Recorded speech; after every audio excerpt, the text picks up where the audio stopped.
Micro loan इतना disturb कर रहा है इसमें अभी कि महिलाओं को इतना टॉर्चर किया जाता है, अनुशोषण का इसमें बहुत। परसों ही एक महिला ने भारत फाइनेंसर की लोन लिए थे माइक्रो फाइनेंस से, उसने आत्महत्या कर। सरकार से मांग करते हैं कि ये कर्ज को माफ कर दिया जाए या तो फिर इसको अंडर राइट कर दिया जाए। कर्जा लिया था लॉकडाउन के कारण, नोटबंदी के कारण, जीएसटी की ज्यादा होने के कारण कर्जा नहीं चुके, जिनकी नौकरी चलेगी। ये है कि मेरे घर पे परेशानी थी, कुछ मेरे बच्चों की बहुत ज्यादा तबीयत खराब हो रही थी, हस्बैंड का कोई काम नहीं था, तो जैसे मैंने कर्जा लिया था वो टाइम के टाइम में नहीं चुका पा रही थी, बहुत ज्यादा परेशानी हो रही थी, इसके कारण लिए तो फिर कर्जे वाले घर पे आते हैं, बोलते मेरे ऊपर जो कर्जा है ना वो मैं नहीं दे पा रही, प्लीज मेरी हेल्प करो। अभी तो जब हमारे पास कुछ है ही नहीं तो हैंडल कैसे करेंगे हम। नमस्कार, आप देख रहे हैं वीएस न्यूज 48 दिल्ली। जी हाँ, मैं आप लोगों को बता दूं इस समय हम लोग जंतर मंतर पे हैं और जंतर मंतर पे बिल्कुल ठीक आप मेरे पीछे आप देख सकते हैं कर्जा मुक्ति अभियान, जो कि 16 दिसंबर को जो है यहाँ पर जो श्रद्धांजलि का एक प्रोग्राम रखा गया भारत के तमाम राज्यों के अंदर में। जिस तरीके से अगर आप ये देखें कि कर्जे की वजह से लगातार जो है लोगों ने चाहे वो फैमिली का हो, चाहे वो लेडीज हो, चाहे वो जेंट्स हो, उन्होंने आत्महत्या करी।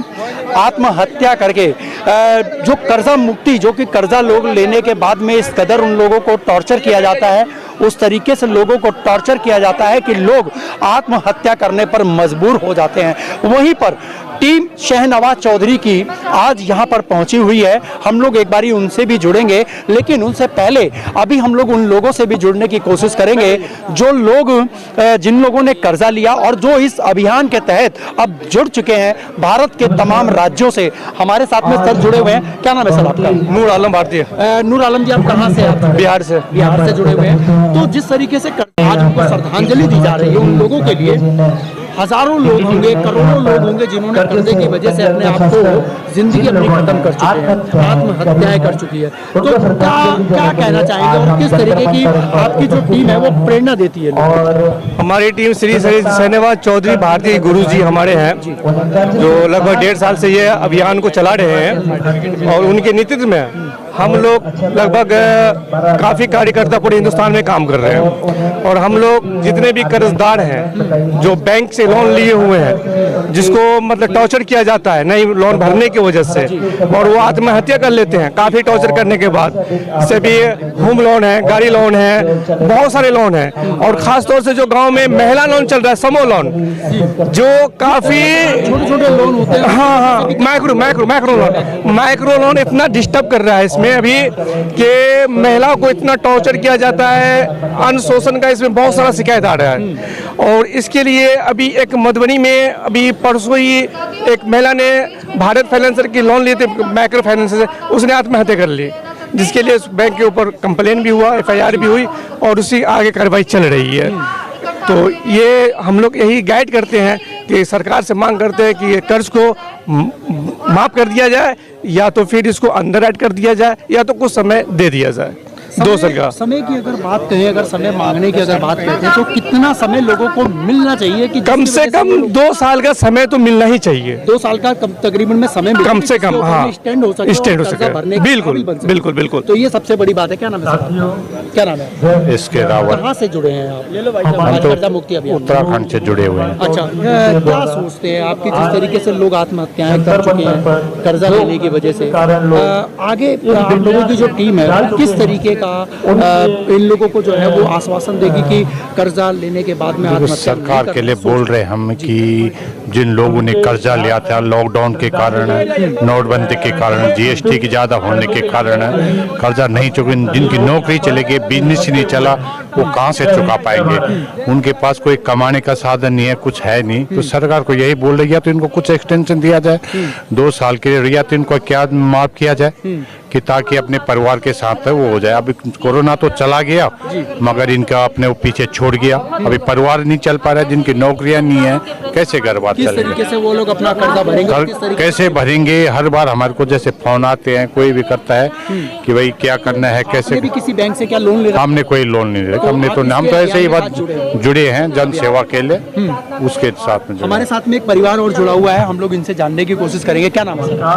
क्या नाम है मैम?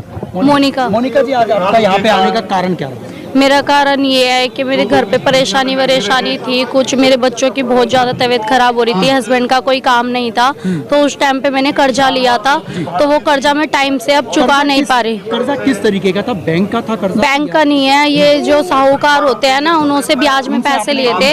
हाँ जी, तो उस टाइम पे मेरे पे बहुत परेशानी हो रही थी, हस्बैंड का कोई काम नहीं था, बच्चों की बहुत तबीयत खराब हो रही थी, मैं भी घरों में काम करती हूँ, तो किराए के घर पे रहती हूँ मैं, किराए का कमरा भी ढंग से मेरा नहीं जा पाता है, तो जैसे मैंने कर्जा लिया था वो टाइम के टाइम में नहीं चुका पा रही थी, बहुत ज़्यादा परेशानी हो रही थी, इसके कारण लिए तो फिर कर्जे वाले घर पे आते हैं, बोलते हैं कि आपने कर्जा लिया है वो आप दो, मैं नहीं दे पा रही हूँ, लेकिन वो बहुत ज़्यादा ही परेशान करने लग गए थे। फिर यहाँ के बारे में मुझे पता चला, एक कैंप लगा था जाजे कॉलोनी में, फिर उसके बारे में मैंने ये फरवाया, मेरी परेशानी थोड़ी सी दूर हो जाएगी, इसके वजह से मैंने ये कराया, मैं यहाँ तक आई हूँ, मैं सोचती हूँ मेरी परेशानी दूर हो जाए यहाँ से। अभी जिस तरीके से आप बता रहे हैं कि आप यहाँ पर पहुँचे, तो इसके बाद में जो है आपको कुछ रिलीफ मिला यहाँ से? आप लोगों ने क्या आपको टॉर्चर करना बंद किया? नहीं, अभी ऐसा कुछ भी नहीं है, वो फिर भी फोन करते ही करते हैं मुझे कि आप मेरे पैसे दे दो, मेरे पैसे दे दो, लेकिन बस मेरे को इन्होंने गुरुजी ने जो बताया है कि आप ऐसे करके उनसे बात करो प्यार से, अभी जो भी करना है बस वैसे ही बात करती हूँ, 2-4 दिन फोन नहीं आता, फिर उसके बाद फिर वो दोबारा से फोन करते हैं, दोबारा से फोन चालू हाँ, करा। फिर तो अब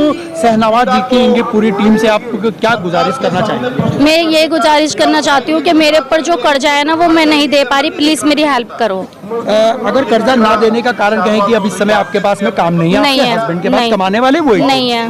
अगर आपको कर्जा देने के लिए अगर बैंक अगर आपको या वो लोग अगर आपको टाइम दे दें या कुछ ऐसा वक्त जो है वो दिला दे ये टीम, तो क्या लगता है आपको कि आप लोग हैंडल कर पाएंगे उस चीज़ को? नहीं, अभी तो जब हमारे पास कुछ है ही नहीं तो हैंडल कैसे करेंगे हम, जब हमारे पे कुछ होगा जब ये हैंडल करेंगे, ऐसा तो नहीं कर सकते क्योंकि इन्हों का कोई काम नहीं है, मैं भी चौका बर्तन करती हूँ घरों पे, मैं भी कुछ नहीं कर पा सकती जब तक मेरे हाथ पे कुछ नहीं होगा, जब मेरे हाथ में कुछ होगा जब ही मैं उनको कह सकती हूँ कि मैं आपको पैसे दे सकती हूँ, लेकिन मेरे हाथ में कुछ है ही नहीं तो मैं कैसे उनको कुछ बोलूँ। अभी क्या आप उम्मीद करते हैं कि कर्जा माफ कर देना चाहिए आपका, मैं या तो यही उम्मीद करती हूँ कि मेरा कर्जा माफ कर दे उन साहूकारों से? तो आप एक बार पूरी जगह बता दीजिए जहाँ से आप। मैं जाजे कॉलोनी वजीरपुर में रहती हूँ, दिल्ली 52, हाँ जी, C476 मकान नंबर है मेरा। आपने जो साहूकारों वगैरह से जो ब्याज पे पैसा देते आपने उनसे लिया? हाँ जी, उनसे लिया था मैंने पैसे, उनसे ब्याज में लिए थे, वो ब्याज देते हैं, काफी दिन हो गए हैं। मोदी जी जिस टाइम पे क्या कहेंगे कर्जा मुक्ति अभियान के दौरान? मोदी जी से मैं यही कहना चाहूंगी कि मैं और मेरे हस्बैंड इस लायक नहीं है कि हम उन्हों का कर्जा दे सके,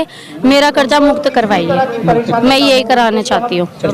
मेरा नाम अमित कुमार है। अमित जी, क्या लगता है आपको कि जिस तरीके से इन्होंने ये बताया कि कर्जा तो ले लिया, कर्जा की स्थिति नहीं है, कर्जा आदमी जानबूझकर नहीं लेता, उसकी स्थिति कराती है, और जो स्थिति जो दिक्कत है, मेरा सपना था कि मैं मकान दिल्ली में ले लूँ, मैं दिल्ली में मकान लिया, लोन पे लिया मैंने मकान, लोन के बाद मैंने अपना लोन भरता रहा, जब लॉकडाउन लगा, नोटबंदी हुई, तो इसके कारण मेरा कुछ ज़्यादा सारा काम बंद हो चुका है, काम बंद होने के कारण मैं अपना लोन नहीं भर पाया, लोन भरने के कारण फिर मैंने पर्सनल लोन लिए, पर्सनल लोन की किस्तें EMI में नहीं दे पा रहा हूँ, तो वो ऐसे करते करते 10 से 12, 12 से 15, 15 से 20 लाख मेरे पे, बैंक के द्वारा 20 लाख का कर्जा होगा। मैंने शाहूकारों से भी कर्जा ले रखा है, तो उन कर्जों के कारण 20 से ज़्यादा 25 लाख तक मेरा कर्जा आ चुका है, 20-22 का मेरे पे कर्जा है।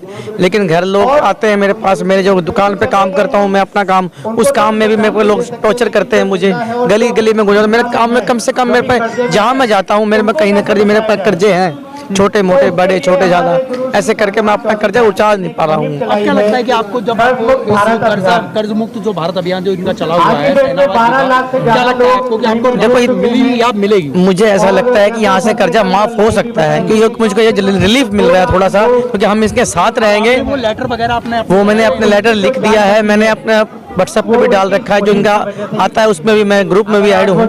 उसके बारे में आपको इनके टीम के द्वारा रिप्लाई मिला? हाँ जी, रिप्लाई मिलता है, उनको बोलते हैं कि आपका हम साथ खड़े हैं, जो भी आप उनको बोलो हम उनका कार्य पूरा करेंगे। कानूनी से लेकर के, और अगर वो लोग आपको टॉर्चर करते हैं घर पे आते हैं, हाँ घर पे आते हैं, आपको रिलीफ दिलाएंगे? लेकिन अब तो अभी तक तो वो आते ही है ना, अभी तो देखो जो काम अब पूरा नहीं होगा, मैं प्रधानमंत्री महोदय से विनती करता हूँ कि जिन भी लोगों का कर्जा है, मेरे जैसे लोगों का कर्जा है, उन सबका कर्जा माफ कर दिया जाए, क्योंकि आत्महत्या करने की उम्मीद पर ना जाए।